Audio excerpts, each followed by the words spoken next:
Unidad 11, estabilidad de taludes. En estas filminas presentamos el tema método de análisis. La estabilidad de taludes hace referencia a la seguridad de una masa de material, ya sea suelo o roca, contra la falla o el movimiento. Habíamos visto que podíamos diferenciar los taludes artificiales construidos por el hombre de las laderas o taludes naturales, que son las diferencias de niveles topográfico creado por la geodinámica interna y externa del planeta. Básicamente, la diferencia más importante es que la ladera, debido a su historia geológica, tiene un comportamiento que determina la configuración de los suelos, de la roca, los flujos de agua, y esto influye en el comportamiento mecánico y en la estabilidad del talud. Los deslizamientos o movimientos de masa de suelo, o roca o regolita, pueden deberse a causas externas. Estas causas externas provocan un aumento de los esfuerzos cortantes, o sea, de las cargas que actúan sobre el talud, o puede deberse a causas internas. Estas causas internas no provocan cambios en las condiciones ambientales, sino que producen una disminución de la resistencia cortante del material, provocando la falla y por lo tanto el desplazamiento de la masa de tierra. Análisis de la superficie de falla. Cuando ocurren los movimientos colectivos o deslizamientos en los taludes, ese desplazamiento ocurre a lo largo de una superficie que se denomina superficie de falla. Puede ser o tener forma plana o tener una forma curva. Desde el punto de vista del análisis de ingeniería, esas superficies de fallas logran encontrarse para un valor mínimo del factor de seguridad y se denomina superficie crítica de falla. Esa superficie crítica de falla es la que tiene mayor probabilidad de ocurrencia del deslizamiento. Formas de la superficie de fallas. Cuando se utilizan las técnicas de equilibrio límite para el análisis de ingeniería del deslizamiento, las fallas corresponden a deslizamientos de traslación o de rotación. Cuando hablamos de deslizamiento de traslación, se asumen superficies planas, mientras que para movimientos o deslizamientos de rotación, se asumen superficies circulares, logarítmicas o alguna combinación de las anteriores. Análisis de las superficies planas.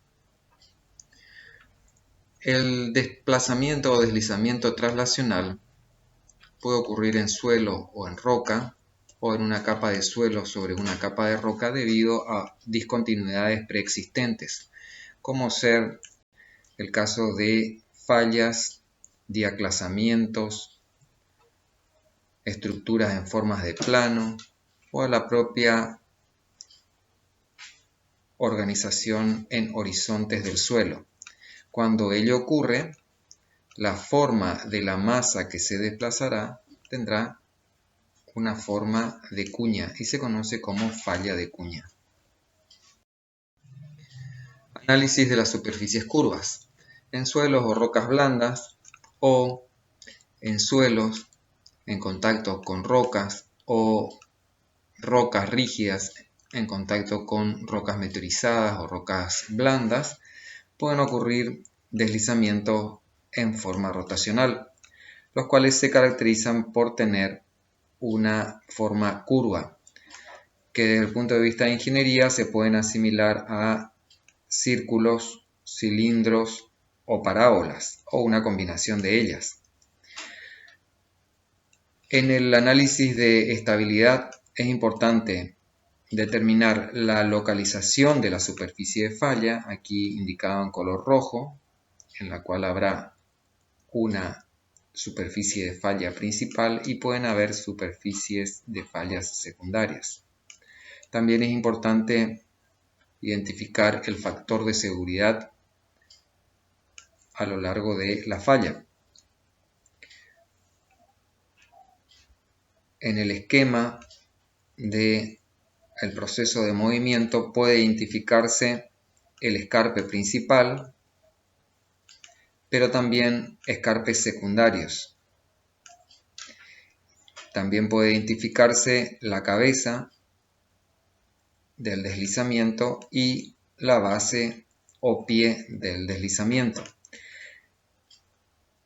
El material removido de la parte superior de la cabeza del talud normalmente se acumula en la base del talud y equilibra la masa que está por encima de ellas, formando un lóbulo frontal. Métodos de análisis. Existen distintos métodos de análisis de estabilidad de taludes que plantean superficies de fallas diversas, a veces planas y otras curvas, y distintas ecuaciones de equilibrio.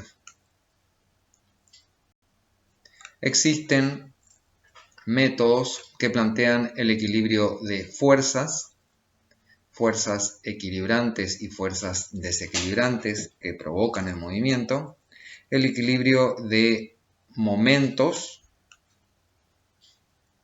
o el equilibrio de momentos y fuerzas. También existen métodos que plantean o analizan los esfuerzos y las deformaciones a través de métodos indirectos y métodos directos. Los indirectos se asimilan en su análisis a los que plantean el equilibrio de fuerzas y momentos. Entre las superficies de falla que se plantean tenemos superficies de fallas circulares o diversos tipos de superficies de falla, incluidas formas logarítmicas. En el proceso de análisis, el cálculo se centra en dos temas principales: la determinación de la resistencia media al corte del suelo y la determinación del coeficiente de seguridad que define la estabilidad del talud. Entre los métodos de cálculo tenemos los métodos de cálculos en deformaciones, que son métodos numéricos, utilizan programas de informática, se utilizan para cualquier tipo de superficies de fallas en situaciones más complejas. Existen métodos directos y métodos indirectos. El método de equilibrio límite puede categorizarse en métodos exactos y métodos no exactos. Entre los métodos exactos están las estructuras planares, como la rotura por cuña o por planos de deslizamientos. Entre los no exactos, el análisis puede hacerse de manera global, o sea, de toda la masa del terreno.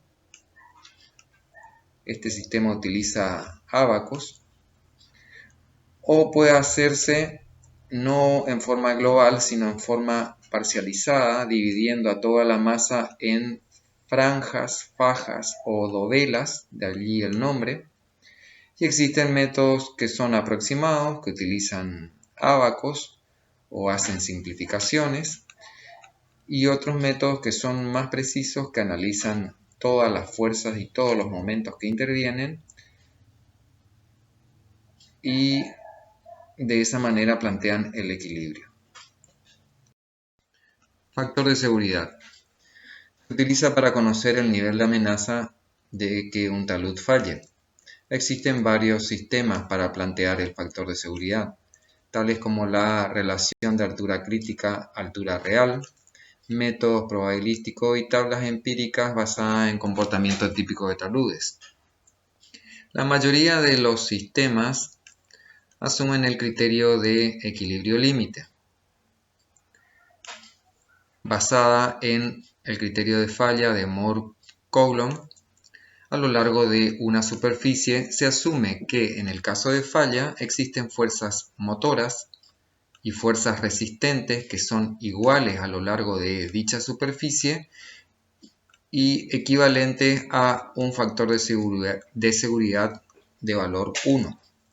Fellenius en 1922 presentó el factor de seguridad como una relación de resistencia al corte real, o sea, la resistencia disponible en la masa de suelo, sobre los esfuerzos de corte que se provocan en la superficie de falla.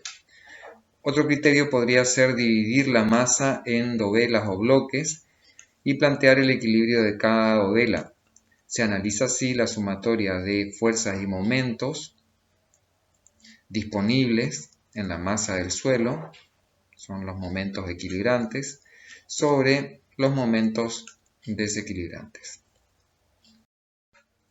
En 1954, Bishop planteó el factor de seguridad como la relación entre la resistencia al corte disponible en la masa de suelo sobre el esfuerzo de corte actuante en la superficie de falla.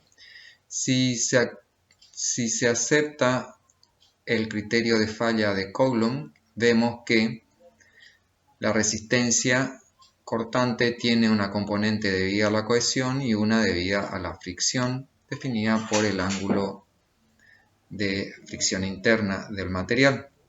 Si se reemplaza en la fórmula anterior, 4.1, puede identificarse que en suelos puramente cohesivos, en donde la fricción, el ángulo de fricción interna es inexistente, tendremos que el factor de seguridad dependerá de la relación de cohesión disponible en la masa de suelo sobre el valor de cohesión que actúa en la zona de falla. Por el contrario, si se trata de un material carente de finos o de propiedades cohesivas, tenemos los suelos friccionales. En ese caso, el factor de seguridad dependerá exclusivamente de la relación del ángulo de fricción interna. Siguiendo el análisis del factor de seguridad, distintos autores presentaron el factor de seguridad como una relación de esfuerzos o tensiones, de momentos resistentes y equilibrantes, relaciones de valores de cohesión o valores del ángulo de fricción interna, o la relación entre una altura crítica del talud y la altura total del mismo. En el análisis de la estabilidad del talud y en particular de la determinación del factor de seguridad, se debe distinguir las condiciones drenadas de las no drenadas. Cuando la inestabilidad de un talud ocurre debido a cambios de cargas en suelos de baja permeabilidad que no tienen suficiente tiempo para drenar el exceso de poropresiones, decimos que estamos en condiciones no drenadas. Si por el contrario el suelo tiene suficiente permeabilidad y permite disipar el exceso de poropresiones, estamos en condiciones no drenadas. Entonces, en el análisis del factor de seguridad en suelos arenosos o arcillosos saturados para análisis a largo plazo, cuando ocurren modificaciones en el estado de tensiones, con drenaje estamos en condición drenada. Los excesos de poropresiones se disipan, entonces se trabajan con esfuerzos efectivos.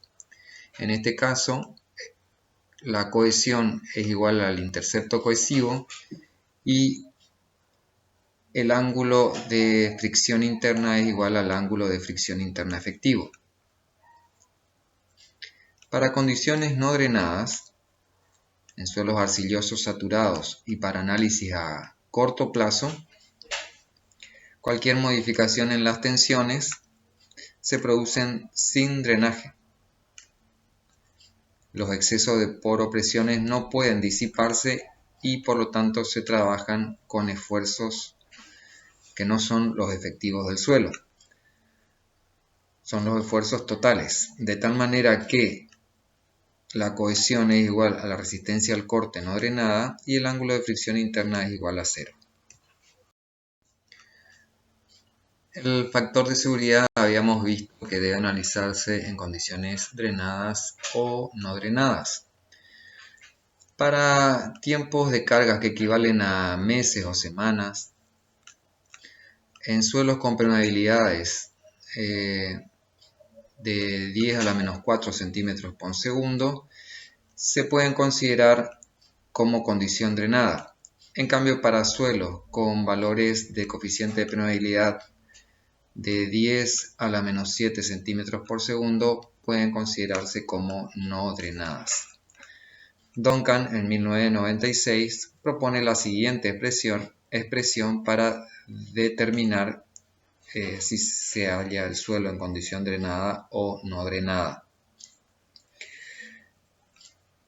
El valor de T es un factor adimensional que indica la condición de drenada o no drenada del material y es directamente proporcional al coeficiente de consolidación, el tiempo de drenaje y la distancia de salida para el cambio o intercambio de poropresiones. Si el valor de T es mayor que 3, se trata de una condición drenada. Si el valor de T es menor que 0,01, es una condición no drenada. Para valores intermedios deben analizarse ambas condiciones y calcular o estudiar el factor de seguridad para situación drenada y no drenada. El factor de seguridad de diseño tiene en cuenta la magnitud de pérdidas económicas y de pérdidas de vidas. En el Manual Geotécnico de Deslizamientos de 1984 se indican factores de seguridad recomendados que atienden tanto al riesgo de vida como al riesgo económico. Cuando la relación entre ambos es baja o despreciable, se pueden tomar factores de seguridad menores que 1. En cambio, cuando la relación riesgo de vida, riesgo económico es elevada, pueden tomarse valores de coeficiente de seguridad de 1,4 e incluso mayores. Relacionadas con la tabla anterior, se encuentran ejemplos para categorizar tanto para el riesgo de vida como para el riesgo económico la condición de despreciable, bajo o alto. Ejemplo, en la tabla 4.2, que tiene en cuenta el riesgo de vida, se considera un riesgo despreciable aquellas áreas de recreación a cielo abierto de poco uso, mientras que las fallas que afectan a edificaciones o almacenamiento de materiales peligrosos se consideran de riesgo alto para la vida. De igual manera, para el riesgo económico, las fallas que afectan a parques se consideran despreciables, mientras que las fallas que consideran a servicios esenciales o afectan a edificaciones y pueden causar daño estructural importante se consideran como elevados. Cuando se requiere analizar el factor de seguridad de análisis existentes o para el rediseño de remediación de taludes existentes, se puede utilizar lo recomendado por el Manual Geotécnico para Deslizamientos, atendiendo al riesgo de la vida, que da valores de 1 para casos de riesgo despreciable y valores de 1,2 para el caso de riesgo elevado. Habíamos visto que los métodos de equilibrio límite podían ser considerados como exactos o no exactos. Vamos a analizar los métodos de equilibrio límite de rotura o falla por planos. Tenemos la rotura planar y la rotura por cuña. Taludes infinitos. Aquí se asume una superficie de falla planar. Es el caso en que se tiene una inclinación constante y una extensión ilimitada. Esa extensión ilimitada puede considerarse como infinita cuando la longitud de deslizamiento, la longitud es mucho mayor que el espesor de la masa que puede desplazarse. En este caso, la superficie de falla es un plano. El sentido de movimiento está dado por las fuerzas desequilibrantes, aquí en color rojo, y es evitado por las fuerzas equilibrantes, aquí marcadas en color verde. Para ello puede plantearse ecuaciones de equilibrio tanto para suelos secos con o sin cohesión. El factor de seguridad se plantea a través de esta ecuación con base en el criterio de Mohr-Coulomb, en el que tenemos un sumando que tiene en cuenta la cohesión y otro que tiene la fricción interna, en cuenta la fricción interna del material. A partir de allí también puede calcularse la altura crítica, que es la altura hasta la que pueden hacerse las excavaciones o la acumulación del material sin que se produzca falla. En el caso de suelos no cohesivos, o sea, suelos friccionales con la cohesión igual a 0, este sumando se hace 0 y por lo tanto el factor de seguridad queda definido como la relación entre el ángulo de fricción interna del material y el ángulo beta del talud. Otro caso de falla por superficie planar es la de taludes finitos. Al contrario del caso anterior, el talud se considera finito cuando la altura crítica es similar a la altura del talud. La altura crítica es aquella para la que el talud se pone en movimiento o desliza. Aquí también se plantea un equilibrio de fuerzas equilibrantes, desequilibrantes y fuerzas resistentes. Y se plantea el factor de seguridad que tiene en cuenta tanto la cohesión como el ángulo de fricción interna. También puede calcularse la altura crítica, que es la altura para la cual el talud se mantiene en equilibrio. Por encima de este valor, el talud falla. Y cuando lo hace, falla a lo largo de una superficie que se considera plana. Este caso se utiliza principalmente para taludes que son casi verticales o cuando presentan debilidades estructurales como estratos que usan en ese sentido o diaclasamientos o fallas existentes. Entre los métodos que plantean el equilibrio límite, cuando hablamos de métodos no exactos, hablamos de los métodos de estabilidad global, o sea, hacen un análisis de toda la masa del terreno que se puede desplazar, o el otro método que puede utilizarse es, en vez de hacer un análisis global, dividir a la masa que puede desplazarse en dovelas o franjas. En ambos casos, la superficie de fallas son de tipo circular.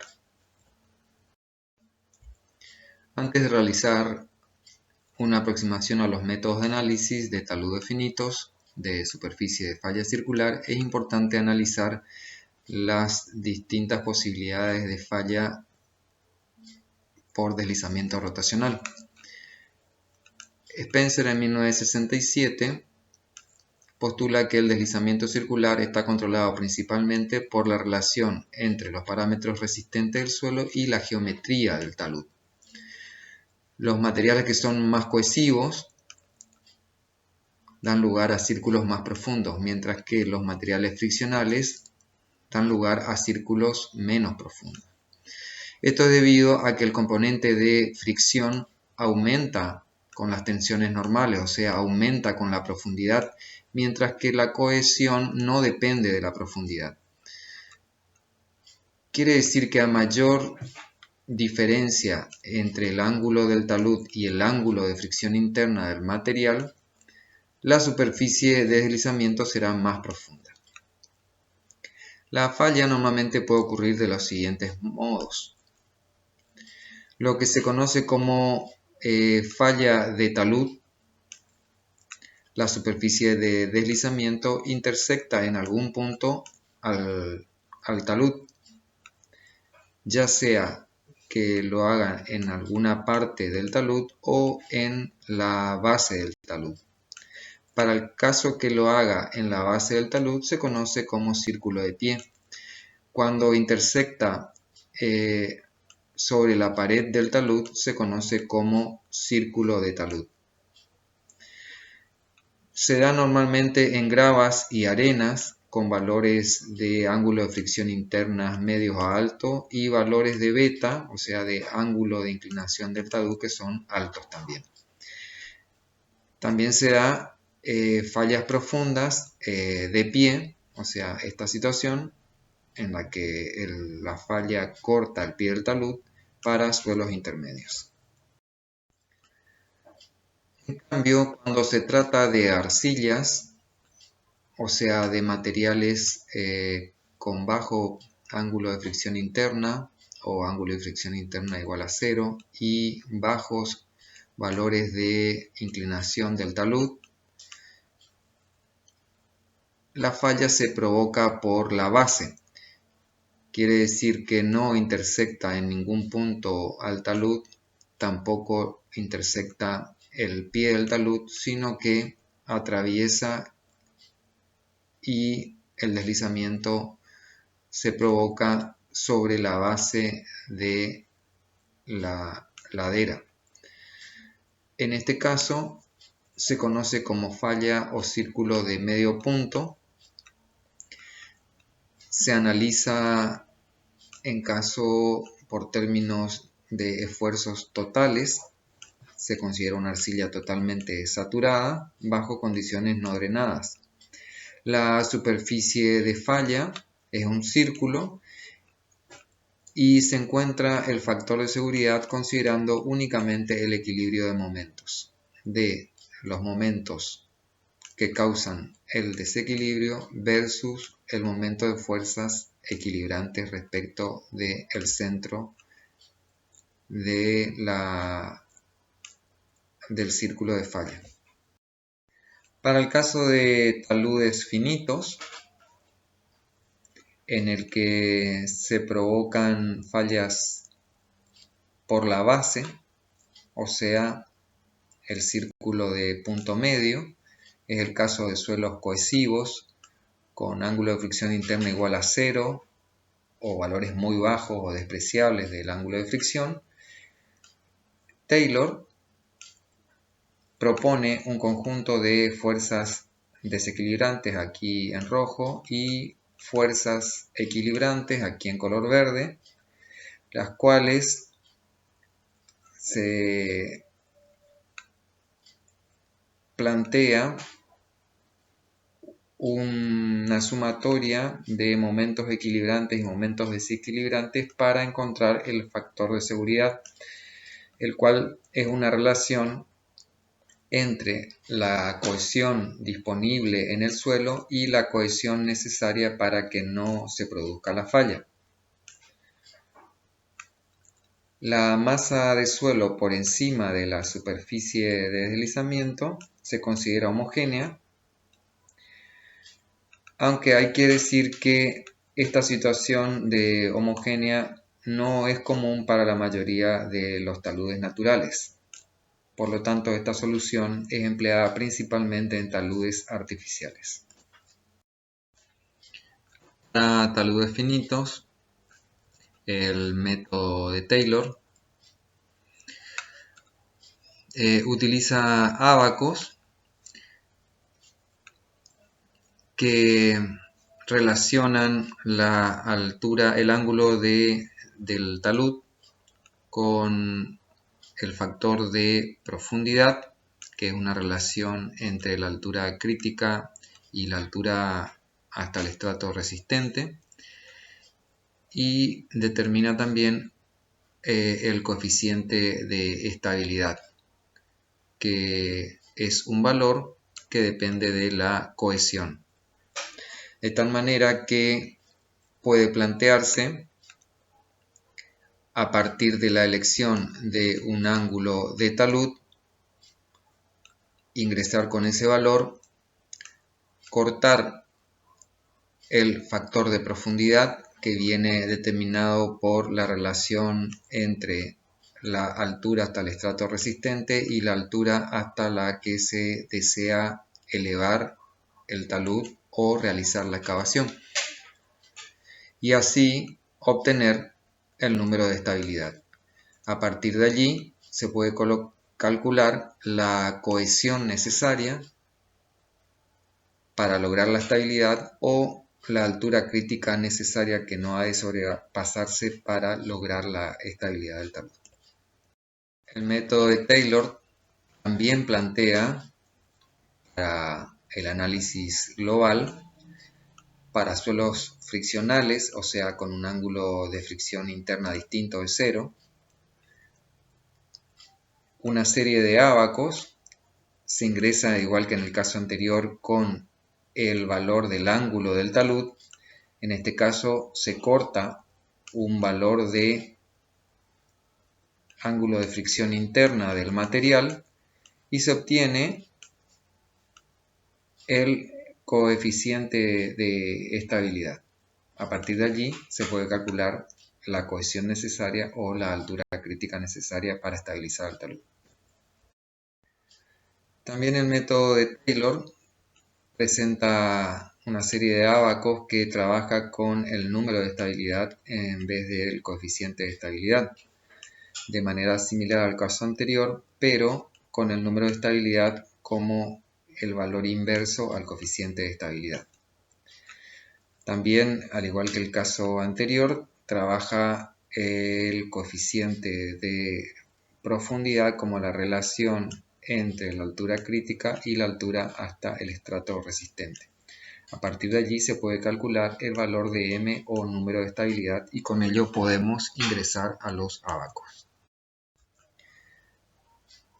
El método de Taylor presenta también un ábaco en la que se relaciona el ángulo del talud, el factor de profundidad y el número de estabilidad m como inverso del coeficiente de estabilidad.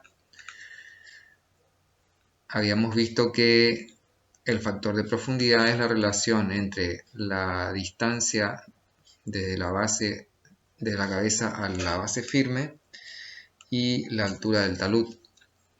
Si analizamos el gráfico, para valores de ángulo del talud mayores que 53 grados, todos los círculos son círculos de pie. Para valores de beta menores que 53 grados, se marcan en línea continua en la zona roja los que corresponden al círculo de pie. En línea punteada los que corresponden a círculo del talud y por encima de la franja de color rojo tenemos los que corresponden al círculo de pie.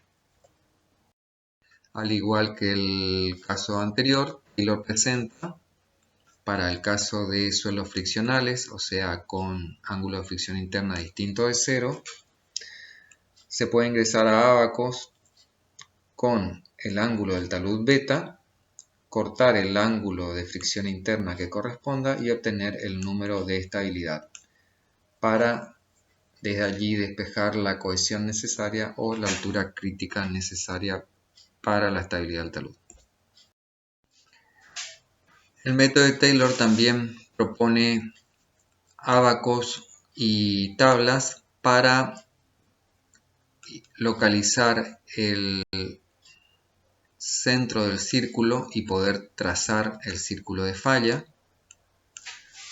Para ángulos de talud mayores que 53 grados, propone un ábaco en el que se ingresa con el ángulo del talud y cortando dos líneas se obtienen los ángulos en grados que nos permiten localizar el centro y dibujar la línea de falla. De igual manera, para valores del ángulo del talud menores que 53 grados, se puede ingresar con el coeficiente de estabilidad o con el ángulo del talud y obtener los ángulos alfa 1 y alfa 2 que nos permiten localizar el centro del círculo para poder dibujar la línea de falla. Similar a los casos anteriores, para poder dibujar el círculo de punto medio, o sea con valores de beta del ángulo de talud menores que 53 grados, existe un ábaco en el que se ingresa con la pendiente y con el factor de profundidad y se obtiene el valor de n que nos permite localizar a qué distancia de el pie del talud se encuentra el punto en donde la línea de falla corta a la base. Otro método para el análisis de taludes finitos de falla circular habíamos visto que era el método de las dovelas. Este método se utiliza para suelos heterogéneos o estratificados, también puede usarse para suelos homogéneos y propone dividir en franjas verticales o dovelas a toda la masa que se halla por encima del círculo de falla. Se proponen por tanteos distintas superficies de falla, ya sea por el pie o por la base. Se plantean equilibrios de fuerzas y momentos de cada una de las dovelas individuales y se plantea la sumatoria. El círculo crítico, que determinará la falla crítica, se hará para aquel valor de factor de seguridad que sea mínimo de los casos que se planteen. Como habíamos visto, hecha la división de la masa en franjas verticales, se plantea la sumatoria de fuerzas equilibrantes y desequilibrantes y el momento de estas fuerzas respecto del centro del círculo, de tal manera que puede de esa forma hallarse el factor de seguridad. Entre el método de las dovelas, Bishop presentó en 1955 un método simplificado, que es una variante del método de Fellenius. Dejaba como incógnita las componentes tangenciales de las caras verticales de la franja y calculaba el factor de seguridad en función de dichos componentes. Se plantea, igual que en el caso anterior, un equilibrio de fuerzas y momentos respecto del centro de falla. De esta manera, en forma simplificada, el factor de seguridad queda definido por esta expresión y se introduce el concepto del valor m, que es un coeficiente que puede hallarse también por ábacos, ingresando con valores del ángulo alfa de la dovela y cortando la relación tangente del ángulo de fricción interna sobre factor de seguridad, se puede obtener ese coeficiente. Luego se desarrollaron ábacos en donde el factor de seguridad depende del coeficiente M y valores de N y de RU,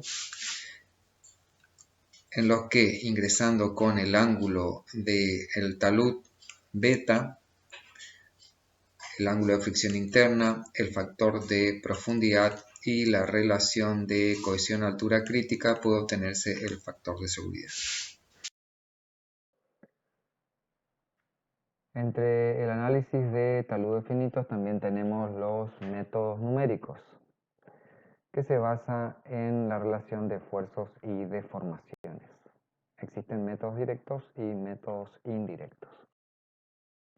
El método de análisis de métodos numéricos de elementos finitos permite tener en cuenta la relación esfuerzo de formación de determinados procesos de fallas progresivas en el tiempo. En estos casos no se predefine una cierta forma de la superficie de falla, sino que se dibuja en función de la relación esfuerzo-deformación. Existen dos métodos. El método directo, en que la simulación numérica se realiza a través de la reducción progresiva de los parámetros de resistencia. O sea, se van haciendo tanteos para valores de resistencia al corte del suelo que van disminuyendo hasta encontrar la rotura y analizar la forma de la superficie de deslizamiento.